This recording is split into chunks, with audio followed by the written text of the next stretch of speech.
What's going on, all you hardcore collectors out there? Fat Samurai Guy is here with Lady Fat Blood, with the big green mug has returned, and welcome to another episode of Fat Pickups. And pay no attention to the loud boom you will hear occasionally. It is the 4th of July. Happy 4th of July, everyone. Yeah, and pay no attention to any extra sounds you might be hearing. I have pet rats. Yes, thank you for letting the world know. I do. I didn't want the world to know we have pet rats. Oh, I only had Thank one. you for that now. I only had one in my video last year.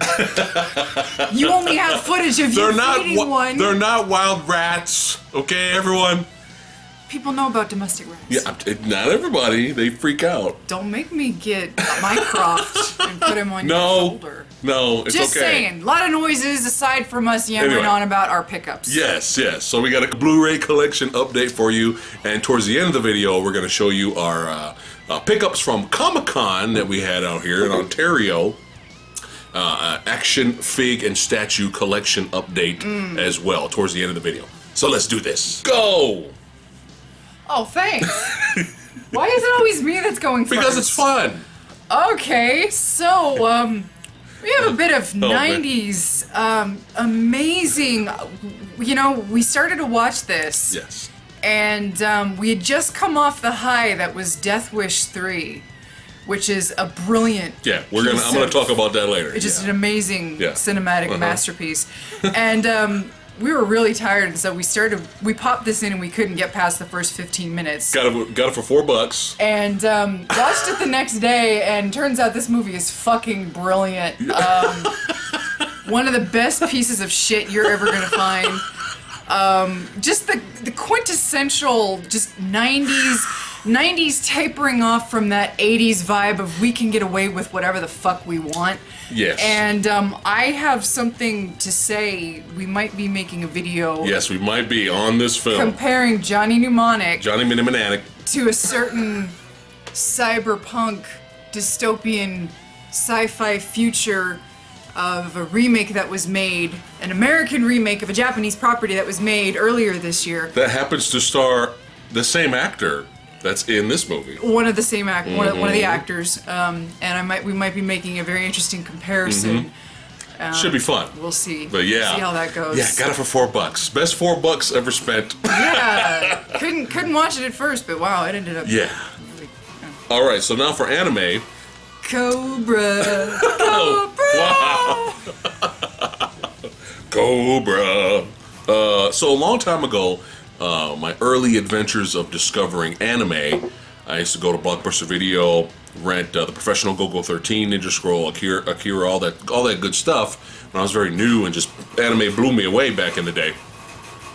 I discovered a film called Space Adventure Cobra, and it was very fun, a lot of fun. It's almost like a James Bond in space type of character. But I didn't know that he actually had his own TV series. And I found this out years and years later on DVD and box set, so I bought the TV series. Enjoyed the TV series a lot more than the movie itself.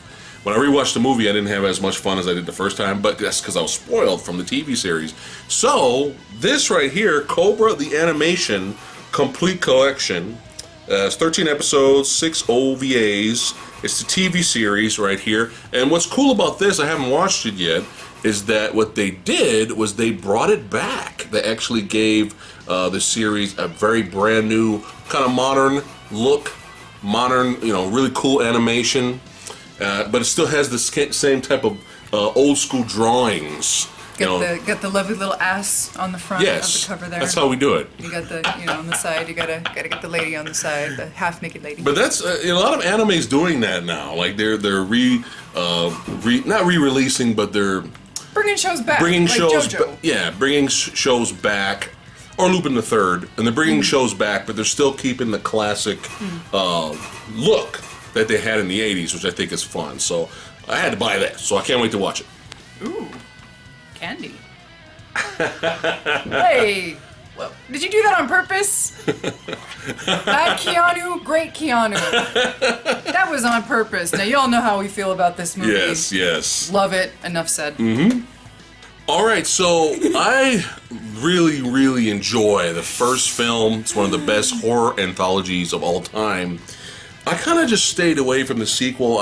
It just looked bad to me. It was, it just didn't look good. It didn't interest me at all. So for years, I never bothered watching the sequel.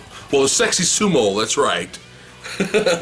My homie out there, the Sexy Sumo, said, "Oh, dude, you gotta watch this, man. It's good shit." So we sat down, we watched it, and I gave you Creepshow 2. That's right. Creepshow 2. This is released by Arrow, and we had a lot of fun with this. It was very entertaining. I was very surprised. Not as good as the first. Yeah, it was not as good as the first. Really shitty animation. Yeah, the animation was more horrifying than the actual movie in between shorts. Yeah. But yeah, definitely good. One of the better horror anthology films. Good 80s cheese fun. Very, very, very entertaining. I enjoyed it. Oh. Huh. Well, okay, so you bought me the first half. This is Seraph of the End Part 2.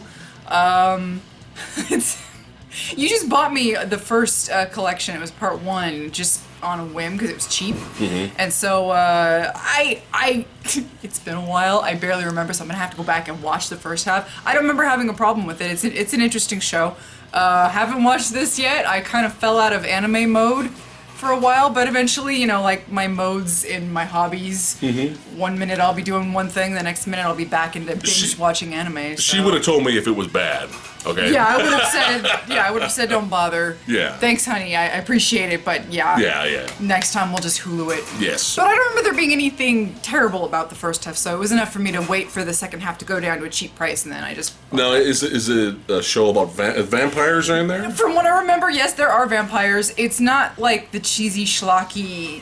It's not like like corny or anything like that. It's teen angstish, but I think there's some action in it. Yeah. From what I remember, like I said, if it was god awful, I would not have bought the second half. All right. I just need to rewatch the first half. All right. Speaking of 80s cheese, now a lot of these movies that I'm about to show you, okay, I believe it or not, all right, I have only seen snippets on television way back in the day, growing up. I've never seen these movies widescreen, uncut, and from beginning to end. It's always been little snippets. So when I rewatch these on Blu-ray, it will almost be like I'm actually going to be watching them for the first time in a way. Okay. So speaking of 80s cheese, look at this cover. I give you Chuck Norris's Invasion USA. Look at that cover. Look at that. It's glorious. That's gloriously 80s. Love it. Very curious to watch this one. And this was a pretty good, pretty cheap for what you're getting. You get Chuck Norris's Total Attack Pack. That's right. It's got Lone Wolf McQuaid, and the only thing that I remember about that is that he fights David Carradine, Missing in Action, Code of Silence, and the Delta Force. Like I said, I've seen snippets of these movies, but not in its entirety. For those of you that have seen Code of Silence, let me know in the comments below if that's considered Chuck Norris's best film, okay? Not necessarily best action or martial arts film, but his best overall movie. That's what I'm hearing. There's barely any action in this, but the overall movie and his acting performance, yeah, believe it or not, I was going to say, is actually pretty good. Don't tell me you were relying on his acting. And last but not least, this just came out not too long ago. Payback time, triple feature. Payback's a bitch. That's right. We got more Chuck Norris action here. One of my favorite guilty pleasures. I actually might have this on VHS. Oh boy. Whenever we dive in our VHS collection, we might find it. You never know. But Silent Rage. Yes, Silent Rage. Now, this is worth buying. I don't know about the picture quality, because I actually had, because this is Mill Creek Entertainment. But this is like $5. It's really cheap, but it's worth buying alone just to get Blind Fury and Silent Rage on here. Now, I don't know about the third film, starring Jan Michael Vincent from Airwolf fame, called White Line Fever. So, yeah, I don't know. Carol Joel Hummer, a working man who's had enough. Don't know. This might be a blind buy adventure. I don't know. But Blind Fury actually have a different version of this with probably better picture. But Silent Rage, I know there's another film out there called The Hero and the Terror with Chuck Norris, but I haven't seen that, but I definitely know that Silent Rage is basically a Chuck Norris horror movie. Yes, imagine Chuck Norris versus like almost a Michael Myers type of character. Yeah. I'm already horrified. So yeah, good cheapies. Oh boy, we got the anime pile going. So I bought this for you. Mm-hmm. It's Claymore, which I might end up watching one day. I heard good shit. Good things. I know next to nothing about it. All I know is that it's a 26 episode Blu-ray collection for dirt cheap. I think I got it for about $20, and that's the thing, you know. Yeah, that's the thing with anime. I always wait for the deals, especially now. They've gone back into the kind of price gouging territory when new anime comes out. You have to play the patient waiting game. But just the artwork, and you know, you got a chick with a huge sword. How can you go wrong? I'm sold. You're fighting Yoma. You know, you gotta. I might end up watching this with you, or I might watch it for you. I don't know. We should watch it together. Now, I reviewed both of these films on my Movie Dojo episodes, so I definitely recommend you guys check those out in detail, so you can find out exactly what some of the problems I had with both films. Okay. I got a little bit of flack from some people. They thought I rated these films a little bit too low, which is understandable. I get it. You know, to each his own. But if you watch the reviews, if you watch my reviews, I'll post them above or in the description box below for both of these films. You can kind of see where I was coming from with the issues I had with both of them. Regardless, I was still entertained by both of these films, so they're still worth watching and they're still worth buying. And I had to buy them for cheap. They're good cheapies, okay? So I got these for like $8 each. So we have Rise of the Legend, starring Eddie Peng and Sammo Hung. This is Wong Fei Hung bringing that classic character back. Kind of a reboot in a way. And Killzone 2, starring Tony Jaa and Jackie Wu. Zhang Jin, yeah. Pretty good action towards the end of the film. Some decent stuff in there. So good cheapies. Definitely worth buying. Alright, so I guess the next couple of box sets is just going to be me saying, haven't seen it yet. Both Tokyo Ghoul series, again, got it for dirt cheap. I have no idea what it's about, haven't seen anything on it. They were... Heard a lot of good things. That's literally all I have to go on. Cheap.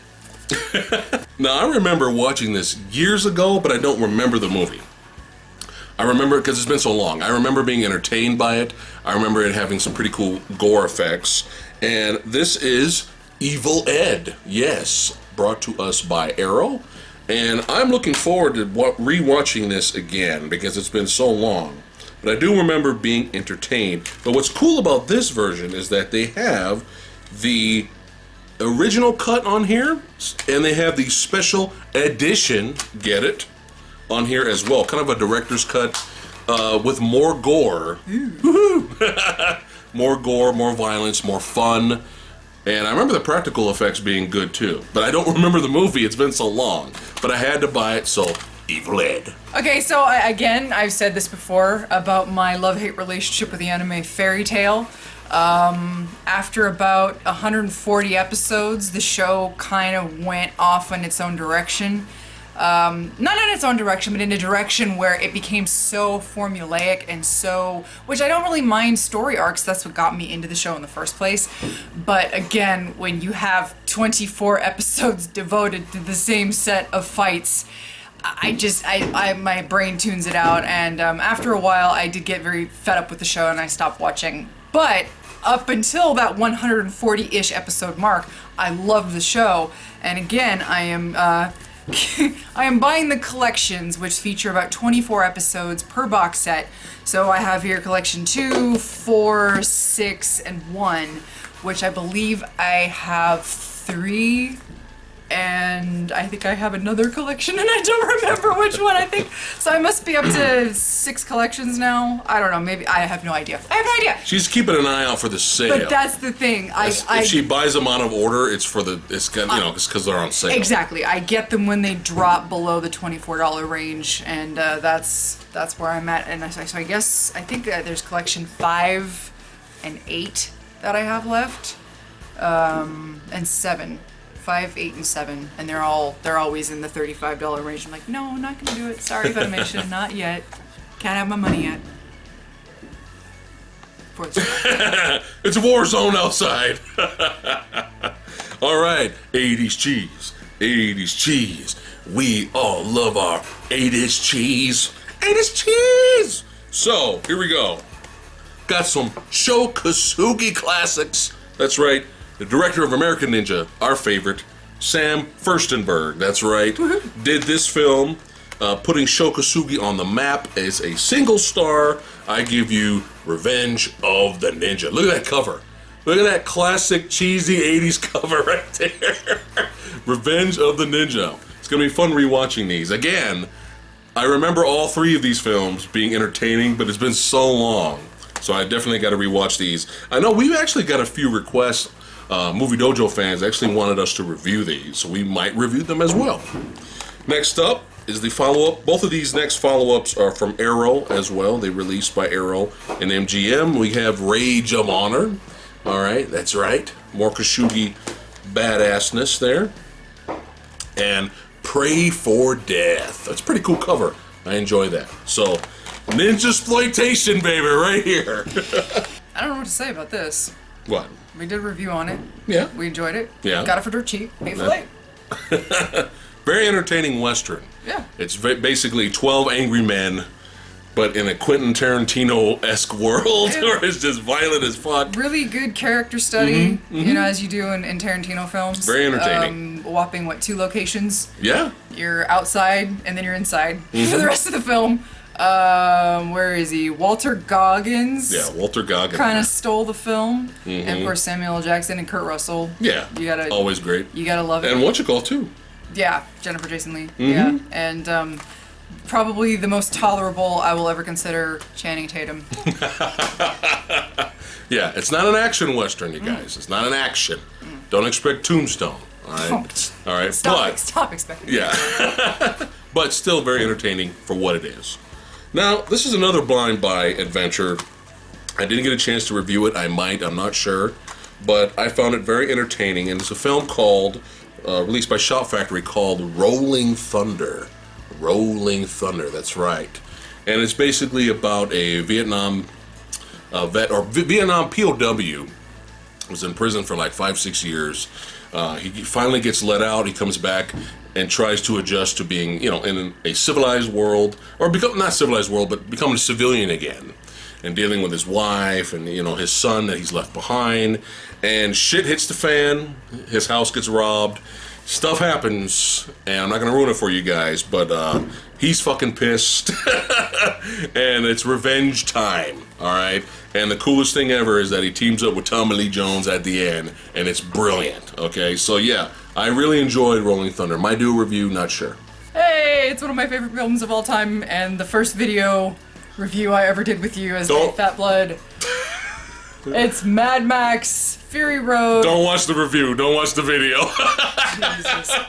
The Black and Chrome edition.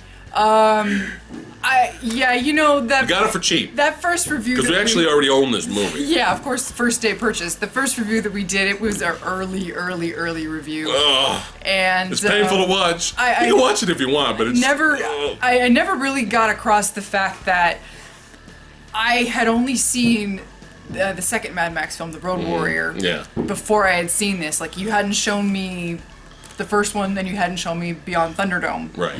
I didn't see those until after I saw this. And so I enjoyed The Road Warrior. Yeah. And that's still your pretty much favorite so far. Yes.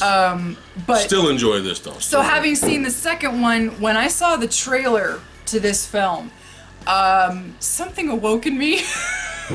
And I had a moment where I was like, I don't really have any investment in the Mad Max franchise. I enjoy The Road Warrior. Yeah.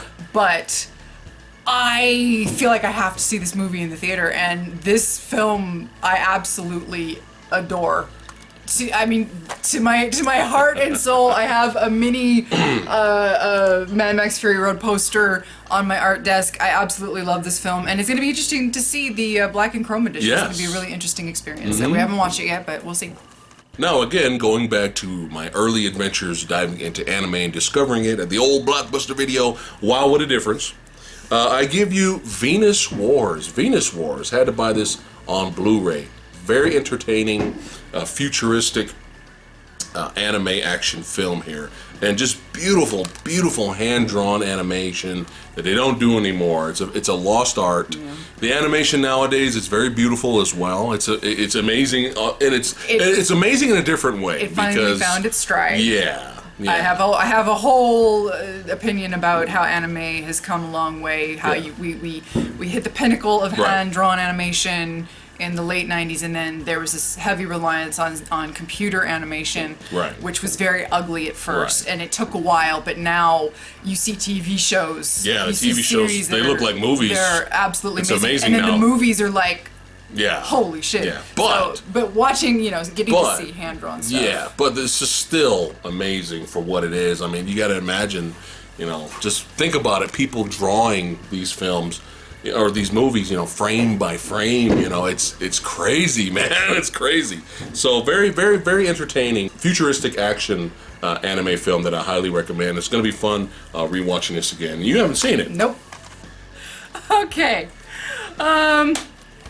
Night of the Demons. Yeah. 1 and 2. Yes. Angela. Okay. Angela. Okay, so I was not expecting a lot from these. And the first movie, I was rolling my eyes quite a few times at probably the first 20 minutes because I was like, oh god, I know this is 80s and I know this is cheese. I was more of a fan of it. That's why I bought it to show her. But I'm more of a fan of Night of the Demons than she is. But I didn't know there was a sequel. I think there's 2 sequels. I enjoyed Linnea Quigley, as you can see her right there. She's bending over. She was fun to watch, of course, and I think by the end of it, I was fine with it. I had a lot of fun, but what I was not expecting, I think I loved the sequel a little bit more. Oh my god. The sequel was made a couple of years after, I want it 94. Okay, so the first one was what, 80 something, 88. Yeah. So you got a pretty big gap there, and the same character comes back to play. Same actress. Angela, so she's a little bit older. Yeah. But the movie kind of went off the rails in the most perfect, unexpected way, and there was a little bit of stock footage used from the first movie, but it's forgivable because it's low budget. But I was scared because I'm like, oh god, a sequel made several years after the original. This can't be any good. This movie is damn funny. But it goes a little batshit. It is hilarious, but in a good way. Yeah, we got a nun that's like badass.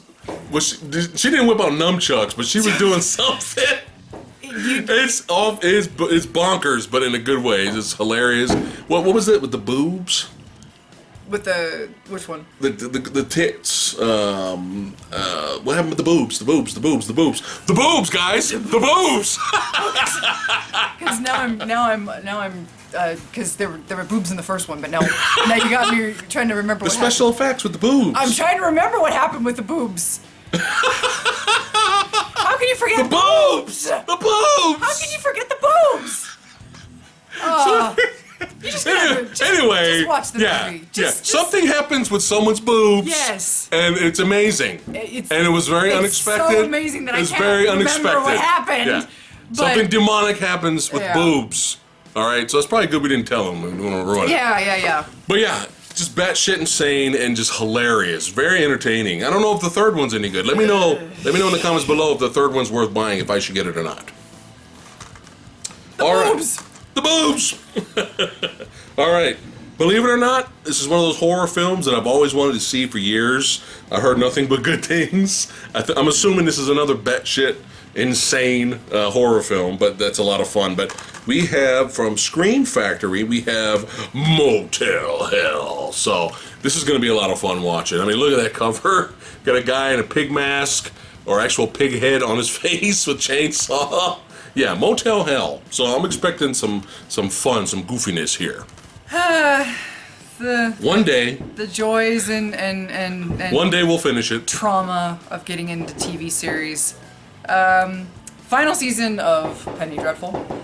Penny Dreadful is a very, very interesting series starring Eva Green. Yeah. Sexy old man Timothy Dalton. And a cast of pretty decent actors all the way around. One of the rare times where we're actually okay with Josh Hartnett. Yeah. I actually... He's actually fine on the show. He's good. Yeah. Yeah. Unfortunately, the show kind of got canceled. Yeah. As you do when you're a little too interesting. But I think it had a finale. Yes. So hopefully. So it's not like this ends in the cliffhanger or anything like that. Yeah. Because that would have killed us. Yeah, because we were buying the show already. Yeah. And you take your chances with the cinematography on the show is gorgeous. Really great acting performances. All right, here we go. Django! Prepare a coffin. Okay, so after the original Django came out with Franco Nero, big huge hit, Italian, Itai Western, spaghetti Western, when that came out, we had tons of Django ripoffs. Some movies, they weren't even the Django character, but it was just some random Western, but they just threw Django on there. Yeah, this one actually is about the character, but this time played by the very charismatic, one of my favorites, a very underrated Western star, in my opinion, Terrence Hill, yes, is now playing Django. So heard good things about this. This is also released by Arrow. Arrow's on a roll here, Arrow Video, so gotta check that out. I've been wanting to see this film forever. Me too. It's a film by Akira Kurosawa. The legend. Starring one of those actors that I consider him. He's one of those perfect actors that's like Toshiro Mifune, where he has this presence about him, and he has this just this charisma about him, a very different charisma than Toshiro, but Takashi Shimura, and that's the actor's name, but the movie's called Ikiru, and I've heard it's very depressing, but I've heard nothing but good things. But fantastic things about it. And I we've been able to watch it on Hulu forever, but I've never sat down and watched it, and finally went down for a pretty decent price on the Criterion Collection series, and I'm really looking forward to this. I'm looking forward to crying like an idiot. I always heard that they have been trying to remake this with Tom Hanks, which I think would be interesting. I think that might actually work if done well, obviously. Now, what's that Queen Latifah movie that came out? I'm not saying that Queen Latifah's not a good actress, but oh God, what's that movie? That movie that copped out at the end. Right. I don't remember what it was called, but yeah. It was Queen Latifah and LL Cool J were in a movie together, and she thought she was gonna die, and she only had a certain amount of time left to live, and they bitched out at the end or something like that. She didn't die. She wasn't sick. Oh, okay. So it was one of those happy endings. Yeah. Somebody was saying that was America's answer to this. Oh, that would be terrible if this was the inspiration and so for the Queen Latifah movie. So typical. So really looking forward to seeing this. Now I already did a blind buy adventure. Blind buy adventure? Yeah. Now I already did a blind buy adventure of this film. Very, very entertaining, low budget, very indie horror, but entertaining film. Beyond the Gates, that's right, starring the always awesome Barbara Crampton. And this is very fun for its budget, very entertaining. It's basically a demented version of Jumanji. Check out the review of that, you'll enjoy my quick review of Beyond the Gates. And also I give you one of the better slasher or killer in the camp films after the success of Friday the 13th. Tons and tons of these movies and ripoffs came out, but this is one of the better ones, and that's because Tom Savini did the gore effects, and the practical effects are actually pretty good in this film. This is not a great movie, but I still found it highly entertaining, and I had to buy it. Released by Scream Factory, I give you The Burning. Very entertaining film, The Burning. Check it out. Had to do it. Yep. Dirt cheap. Never had the first two on Blu-ray. Third one is not worth the disc it's printed on. No. The Rush Hour trilogy, really adorable cover and case. That's just absolutely... Yeah, that cover artwork is great. Rush Hour was my first Jackie Chan film. And it was one of the first DVD purchases I ever made on my own. Back in the day. Probably my first 5 DVDs that I purchased. Rush Hour was among them. And I have very fond memories of spending my days off of work, watching Rush Hour and eating Chinese food. Just waiting for the day where I could eat Chinese food and watch Rush Hour with this lug right here. Aw. Shucks. So 1 and 2, a lot of fun. God damn it, Rush Hour 3, Brett Ratner, fuck you. There's no third movie. There's no third movie. Henry Sonata isn't in the third movie. No. Third movie doesn't exist. You didn't drag him through the mud. Yeah. And you so- didn't drag Donnie Yen through the mud in fucking Shanghai Nights. Yeah. Thanks, it's all right. sequels. It's okay. Thank you, America. Had to drive Jackie Chan and fucking Donnie Yen back to the motherland. Yeah, but look what we got. We got It Man. Oh, we're finally ready for Donnie Yen now. Yeah. Okay. Star Wars. It only took us 15 fucking years. She's on a rant. And how dare you? She's got the juice now, guys. How dare you make Hiroyuki Sanada She's got the juice now. Jackie Chan's brother? What? The fuck? She's got the juice now, guys. You know, fuck you. Juice. No. Juice. No. Fuck Rush Hour 3. So, Juice, starring Tupac Shakur, Omar Epps, and blah, blah, blah. Very entertaining urban thriller. You got the juice. Yeah, very entertaining urban I have thriller. the rage Can I get on with the juice? Get on with the juice. Get with the juice. Drink your juice. All right, gin and juice.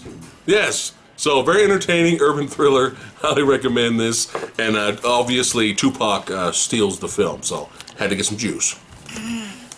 Oh, here's a blind buy. I haven't seen this yet. Without a Clue, starring Michael Caine and Ben Kingsley.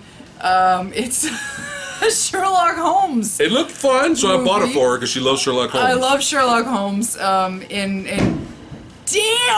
In many incarnations. I have a lot of different versions of Sherlock Holmes that I enjoy, and I have never heard of this, but it looks like Michael Caine is Sherlock Holmes and Ben Kingsley is John Watson. So it seemed like it was a purchase just for that. you know, 1988, huh? Okay, Why not? We'll see how it goes. All right, this is definitely one of the unexpectedly entertaining films. I was up really late one night, bored, didn't really have anything to watch, just kind of browsing and clicking through Netflix and whatnot, and I came across a film called The Cabinet of Dr. Caligari. Yes, a old school black and white silent film. Now, I haven't really seen a lot of silent movies. I mean, maybe Nosferatu, not really that many. So I was like, I'm bored, let me check it out. And man, I really, really enjoyed this film. The visuals, man, it just shows you just look at it, 1920. 1920, but visually, with the painting and trying to create this bizarre looking world, it was just really, I was just all kind of awestruck by how things looked. When you could just tell they just painted it that way. But it's just so weird looking. It was very entertaining. So highly recommend if you want to try something different. Highly recommend The Cabinet of Dr. Caligari. Whee! The Blu-ray. Yes. You won't be coming home. Yes. Sleepaway Camp. Had to get it. Had you seen this one? No, I've never Okay. seen this. So when I bought it, she's seen it before. Yeah, I had seen it before. We sat down and watched it, I think, last week or a couple of weeks ago, and Yeah. I really enjoyed it. This movie's batshit nuts. It's nuts, but it's a lot of fun. It's a little. It's very over the top with some of the performances. But it's way. deliberate. Yeah. It's deliberate. That's the entertainment part of it, but very disturbing last shot. Very disturbing. Yeah, But I think this is that's what's cool about it. This is a pretty decent, like you said, in the wake Yeah. of Friday the 13th. You had a lot of your camp horror movies.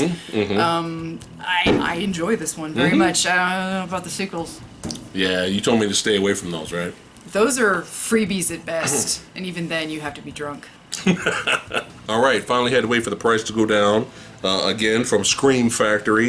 One of my favorites, monster flicks from the 80s, and I give you Pumpkinhead, starring the always awesome Lance Henriksen, yes. And holy shit, when we first watched this, oh my goodness, the creature effects, man. Stan Winston's creature effects for this thing was real, okay?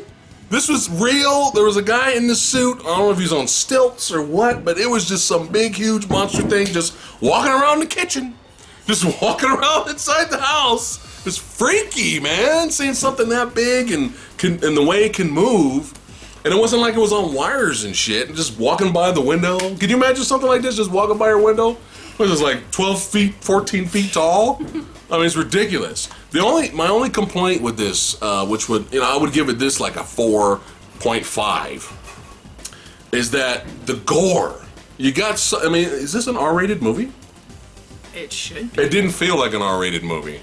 Yeah, it is R-rated, but it just didn't. And that's the only thing that kept me from giving this a higher rating, because you got a monster this huge and this strong with huge claws and all this, nails and strength and super strength and all that.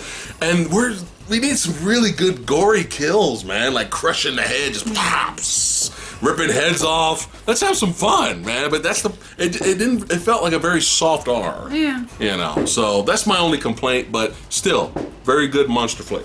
Oh. Yes. No. Yes. This was when parodies and comedies were still done pretty well, and I always thought Airplane 2 was kind of shit, but it wasn't bad. That was just my poor recollection of it. The sequel is not that bad. No. It's not as good as the first. No, it's not quite as good, but it has its moments. It has legitimate moments, but seriously, I hate to sound like an old codger, but that's what I am. They don't make comedies like this anymore. Parody comedies where don't it's suck cheesy. now. They suck now. It's cheesy as hell, and you get the wah-wah, but it's legitimately funny wah-wahs. Like the first two Naked Gun movies and Spaceballs and Blazing Saddles, Top Secret. You don't get fun, like legitimately comedic parody movies anymore. Now you have those shitty movies where epic movie where they're just not bullshit movie. It's reference. Yeah. Because What's popular now? Throw it in there. Is funny and that's the joke. Yeah. Yeah. What was it? Joke. Meet the Spartans or something. Holy shit. There's actually a war outside, and we're in here doing pickup videos. World War III finally started. Yeah, we're just having videos. And we're doing YouTube shit. All right, here we go. Speaking of always thinking they were shit, I haven't watched them yet, but I've looked into them and I've heard nothing but good things. And the reason why it got such negative feedback was that you don't sequel a classic. The original Psycho, directed by Alfred Hitchcock, is a classic, and you're already screwing yourself trying to sequel this. Okay, it's like when they tried to sequel The Birds. You're already fucked up. Okay, but I heard if you actually just give it a chance, give it a shot, and watch both films are actually pretty well done, and Anthony Perkins still knocks it out of the park. So I had to wait for the price to go down, and Scream Factory once again gives us Psycho 2, that's right, and Psycho 3, that's right, and we both have not seen these. True. So it's going to be fun. Might have some more blind buy adventures. Oh, this is a fun film. This is actually a fun series of films. We've seen all three of them. The first one is probably the best. Yeah, first one's the best. But Ginger Snaps. I don't know. I don't know if this is underrated or if it's a good cult. It is underrated. I'm not really sure where to peg this because I know people know about it. In terms of werewolf films, yeah, we have a lot of shitty ones. Yeah. So if you look at it that way, this is underrated. You have this great dynamic between the two leads. They're sisters. Yeah. I enjoy the hell out of this. Yeah. Ginger Steps was fun. Oh, one of the reasons I bought this on Blu-ray wasn't just to have it in Blu-ray quality and have special features, but this is the first time this movie has been released in widescreen. Because if you buy this on DVD, old school DVD, full screen only. For those of you that don't remember what full screen was, we're doing a blind buy adventure of this. We're either going to do blind buy adventure or movie dojo. I don't know, but there was probably more blind buy adventure because I never heard of this. I saw the cover from afar and I said, "It kind of looks like Sonny Chiba." So I saw it from afar, and then when I looked into it, I was like, "Oh my god, just the plot alone." Okay. I had to buy. I pre-ordered this months in advance. I'd say the title of the movie. Now the movie still might suck really bad. Yeah. This movie might suck really bad, but I had to buy it. You'll find out. But I had to buy it just for the fact that it's so bizarre. and for the fact that this movie was never released here in the States. Never released here, so I had to buy it. And I give you Sonny Chiba in Wolf Guy. Yes, Wolf Guy. Released by Arrow Video again. And yes, Sonny Chiba is a detective that just happens to be a werewolf. Yes, this exists. This movie exists, guys. So yeah, we have not seen this. We'll do a review for you guys. This is a nice little horror 2-pack. Yeah, Rob Zombie's best films. Yeah, even though House of a Thousand Corpses is a little out there. And In a good way. Rob, I love you. I love your personality. You and Sherry, I know you're good people. But Sherry Moon Zombie cannot act for shit.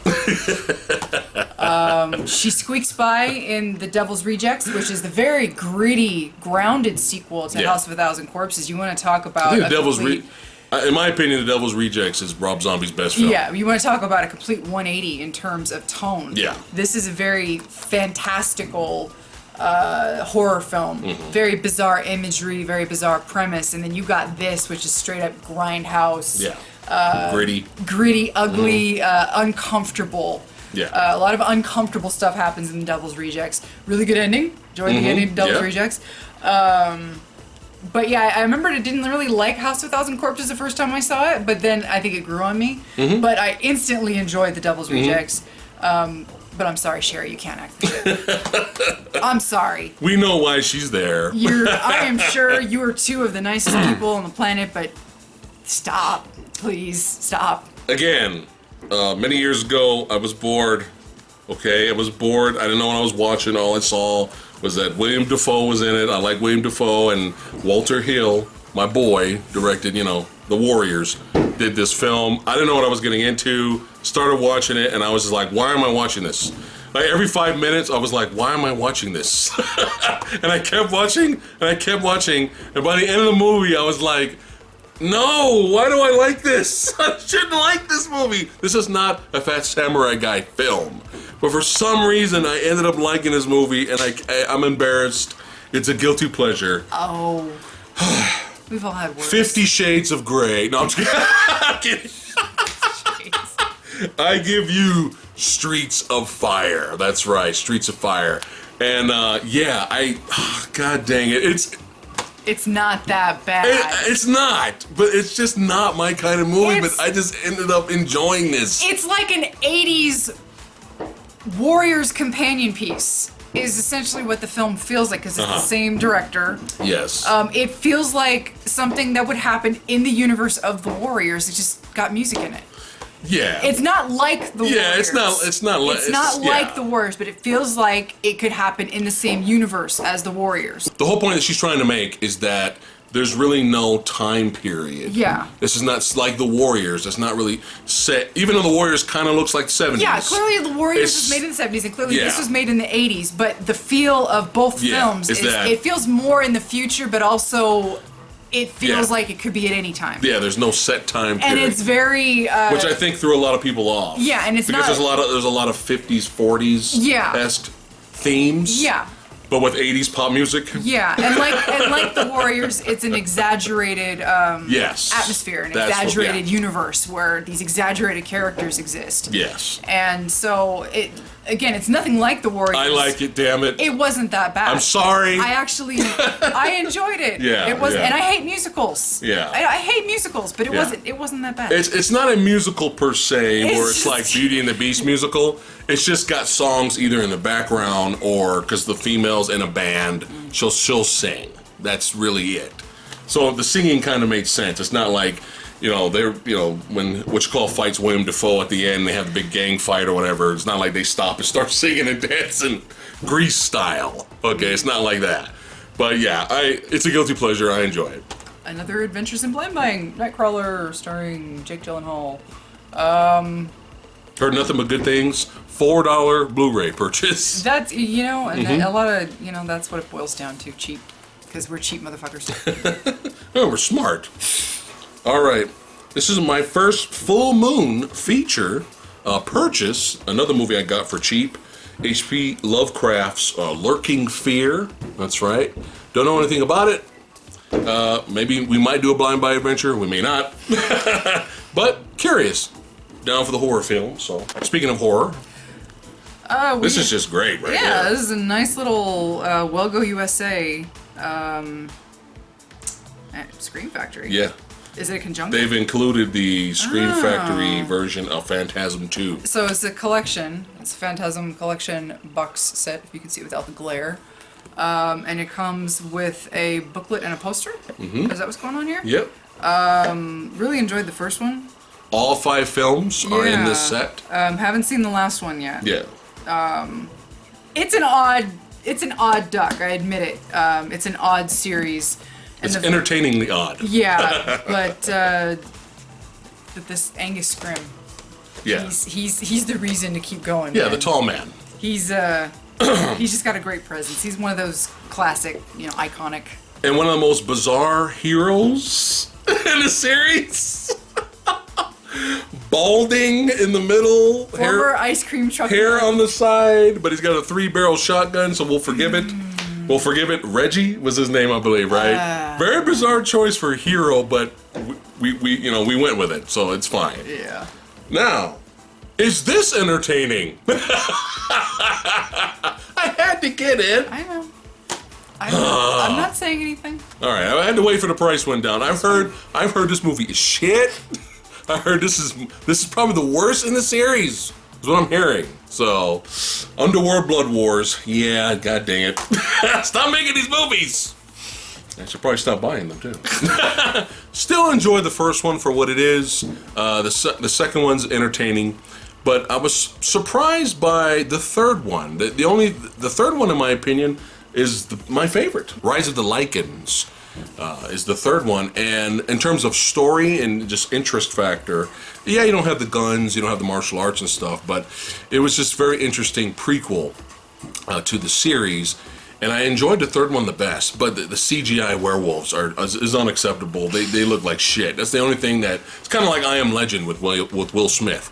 Very entertaining movie, good performance. But god damn it, CGI creatures is horrible. But anyway, fourth one was fine. Is whatever, mindless. But yeah, I've heard this is the worst. So I don't know if I'll review it or not. I may not. All right. Because I'm a fan, and in my opinion, yes, the best live-action version of an animated Disney movie. I'm sorry, Beauty and the Beast fans out there. I'm not. I haven't even seen it. I know it's Jungle Book. Very well done. Very entertaining. Highly recommend that. Another Blind Buy adventure. I think I got this for like $3. Now, this is what I hear. This is what I've heard with Killing Them Softly. I've heard that it's a crime drama thriller, okay? It's not an action film. So if you're expecting action, I've heard people that were expecting action hate this movie. They hate it. They said they were bored out of their fucking minds. They wanted to shoot themselves. Like, they hated this movie. But they were expecting action. But if you're expecting a slow burn crime drama, okay, maybe in the style of Heat, then you'll really enjoy this. I heard good things about it. And good performances in this film. So I'm looking forward to watching that. And last but not least, one of the most underrated horror movies. Actually, one of the most underrated films of all time. One of my personal favorites. I saw this in theater. I saw the trailer and I was like, what is that? Wait a minute. You saw a good movie in the theater? I'm going to do a video, guys. I'm going to do a video. As much as I can remember, I'm going to do a video of all of the bad movies that I actually purchased to go see in the theater. Yes, back in the day, before YouTube, before reliable, Yeah, because reviews. Siskel and Ebert didn't really represent our particular tastes. Yeah, they were there and they were fine. Yeah, but they didn't review everything. Well, and it's not just that. They also, if you remember Siskel and Ebert in the '80s, they were very ridiculous on they were a lot very of the snobby. material out They're very there. snobby, yeah. So they weren't, But yeah, so not blind buy, but movie theater. Yeah, going adventures. I'm gonna do a video on that and talk about my embarrassment of sitting in the seats and I can't believe I paid for this video for another time. But yes, this is one of the ones where I really enjoyed this film. Very underrated. It felt very original. It felt very fresh. Female director. What? That's right. That's right. And they didn't like plaster it all over the campaign. There's a female director. No. Oh my God! Look at what this woman did. She came in, kicked ass, took names, and that's how we like it. They didn't make a big deal about it that she was a female director. No. What? But I give you Ravenous. Yes. Please watch Ravenous. Check this movie out. This movie's awesome. Very dark comedic tones all over this movie. I have to watch it again. It's been years. It's been like 10 years. There's some decent action in here, but it's not really an action film. But yeah, Guy Pearce is great in this movie. Everyone's really good. Everyone is good in this movie in terms of performance. Steals the film though, and I became a fan of this guy. Robert Carlyle is like the man in this movie. So yeah, dark, demented, violent. Please check Ravenous out. All right, here we go. So, big fan of Deathwish, the original classic revenge thriller starring the amazingly awesome, don't have to say much. Stoic. Yes, stoic Charles Bronson. Very much enjoyed that first film. I still consider it the best in the series. Did this movie need a sequel or sequels? No. And I think that kind of taints the second Deathwish a little bit. Deathwish 2 is entertaining in its own way. But it's still not great. It's not as good as the first. It has some element of cheese because now canon films are starting to do these movies. So I bought this cheap for like $10. Charles Bronson's outside taking care of business. So I give these cheap 3-pack. That's right, Deathwish 2, 3, and 4. In this for like $10 Blu-rays. Deathwish 2 has been re-released with all the bells and whistles under Shout Factory, but I didn't give shit. I just wanted all 3 for cheap. So they're in here. Now, I'm going to skip over 3 because Deathwish 4, The Crackdown, very entertaining, not necessarily needed to be made. Same thing, all these movies have the same plot, okay? Even this, the 5th one, Deathwish 5, The Face of Death, which unfortunately is the last and the worst of the series. Just felt like a TV movie. I wasn't in pain watching it. It wasn't painful. It was just like, why are we doing the same thing? It's getting sad now, okay?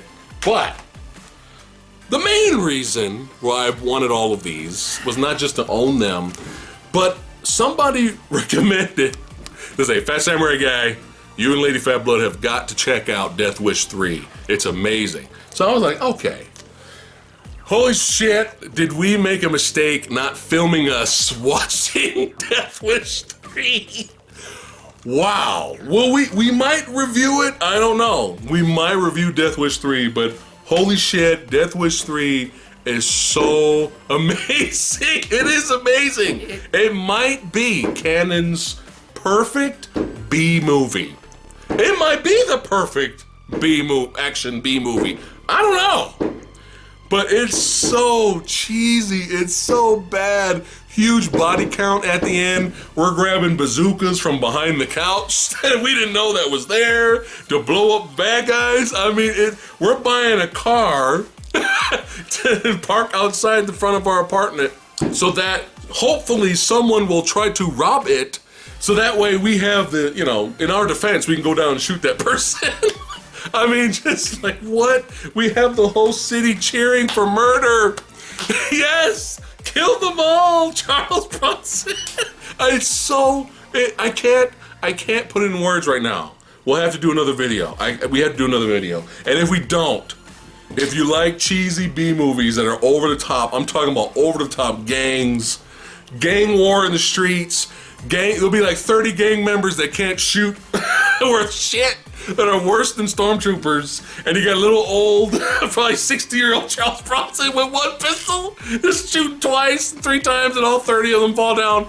Holy I can't. No. I cannot put in words right now. No. All right, the awesomeness, that is the cheesiness, the pain. Not really the pain. No. Of Deathwish 3. No, it is an holy shit. Unapologetic is what that film is. It's almost holy crap. It's almost the odd bunch in all 5 films. Yeah. Because It is the most outlandish. Yes. It is the absolute most ridiculous. And again, unapologetic. Yeah. It makes no mistake. This is what I am. I am a cheesy B-movie cash-in sequel, cashing in on the Deathwish franchise, cashing in on the fact that people want to see Charles Bronson kill people. Oh. And it does not have two fucks to give about logic, about real life. Realism. It does not care, and it doesn't care if you care. No. It basically says, fuck you. If you have a problem with me, take it up with Charles Bronson's gun. Yeah. And oh my God. The movie is perfect. Yes. Yeah. Highly recommend you guys watch Deathwish 3. It is hilarious. So that was one of our many joys over the weekend. Yeah. Yep. Watch Deathwish 3. Oh, damn, this is heavy. Yeah. What is this? Is this a book? What is this? Yeah. Holy crap. Yeah. Holy hell. Obviously, Logan. Yes. We did our review on it. You know what we think. If not, please watch our video. Great finale. Interesting collector's edition. Mm-hmm. We got a little Digibook going on here. Yeah. Oh yeah, does this come with the black and white version? Yeah, that's it right there. There we go, black and white version, that's cool. Logan comes with the black and white version inside, which is awesome. Yeah, this was just a great ending to a turbulent series. I've spoken on a lot of occasion of what I think about Logan's or Wolverine's solo films. The first one was shit. The second one had a lot of potential and turned into shit. This one was a great way to end Wolverine saga and the old school X-Men franchise in general. Very appropriate, I feel. I enjoyed the hell out of this one. All right, now it's time for Comic-Con pickups. Alrighty, here we go. Try to quickly go through this. And miscellaneous pickups. Miscellaneous pickups, yeah. All right. Oh my lord. We got. Actually, we got these. These are just pickups in general. We'll get to the Comic-Con stuff in a second. But I gotta get some pops. Pops, we're obsessed with pops. All right, so we got some Heihachi from Tekken. Had to get this, man. That's awesome. Had to get that. All right. Got some Kazuya from Tekken. That's right. Classic fighting video game series. That's right. All right. And show. Hey, go through all three of them. Because they're not Comic-Con, so just regular pickups. Yeah. So we've got Negan. Yes. With his little Lucio bat. Yes. Little barbed wire. Look at him. Look at that adorable homicidal maniac. And all we need is some blood and brain matter on the bat. I don't know. Maybe I'll add that later. It's fun. We have an original comic book style Punisher, but because we both enjoyed the Daredevil John Bernthal TV series John Bernthal version. We have his with little bruise and little cut under the eye, and little skull on his chest. Grr, fear me. And yes. Before, quick little story. Yeah. Quick recap. I don't know how much time we have left. So, Batman the TV series, the 1960s Adam West Ward TV series. Rest in peace, Adam West. Yeah, up and down with that show. The first time I saw it, I was younger, and I thought this is stupid. But I watched it out of like a morbid curiosity. Yeah. Then stepped away from it for a few years, got a little older, went back and watched it again. Holy shit, this show is fucking hilarious. But there was one character from the first season that made appearances throughout all 3 seasons, because the further along you get in the show, the worse the villains start to get. Like, if it's not your standard Joker, Catwoman, Riddler, all the Penguin, all of them, you get into like your eggheads and your bookworms, and it's like, ugh. Yeah. And my least favorite among the reoccurring villains. Mine too. I didn't care. And I didn't like his episodes. I didn't like him because it's like, what the fuck is this? It's King Tut. Yes. And I hated him. I hated his character. It was the stupidest thing. He was a college professor who taught Egyptology, who would get hit on the head, and suddenly he would turn into the character of King Tut. Well, again, stepped away from the series for several years. And then I believe it was when you bought it for me on Blu-ray. We bought the Blu-ray. We rewatched it. Suddenly, King Tut was fucking amazing. Yes. And I absolutely adore this character now. He is one of my favorites. I was actually cheering every time we would get another King Tut episode. Yes. The guy who I don't remember the actor's name. Holy shit. But he clearly enjoyed the fuck out of this role, and he went for it, and he had so much fun. It's so over the top. It's hilarious. Absolutely ridiculous, and I love him now. It's brilliant. And so yeah, I had to get the pop. Yeah, come on. Give me a pop. Had to do it. All right, we have yours. All right, so I love artwork. Unfortunately, we don't have a lot of room for art. So that's the only curses. Damn it. We will find room for these, though, I tell you. So, when you go to conventions a lot, sometimes you'll come across really cool artwork booths where they'll have all these cool different collaborations or interesting artwork. Oh, crap, we're running out of time. Yep. Okay, here we go. So I had to buy it. Go, go, go. All right, here we go. We got Bruce Lee beating up all the Ninja Turtles. It's just so much fun. Sorry, Jamie. It was just too fun to pass up, so I had to buy her something to get the deal. Here we go. All the live-action Jokers painting, awesome. Yeah. I don't even give a shit that Jared Leto's there. Over the mustache. It's awesome. Fine, cool. Gotta love all right, here we go. Go, go, go. And got this really cool Deadpool fig. That's right. Deadpool statue right there. Go. And now the best for last. Yes,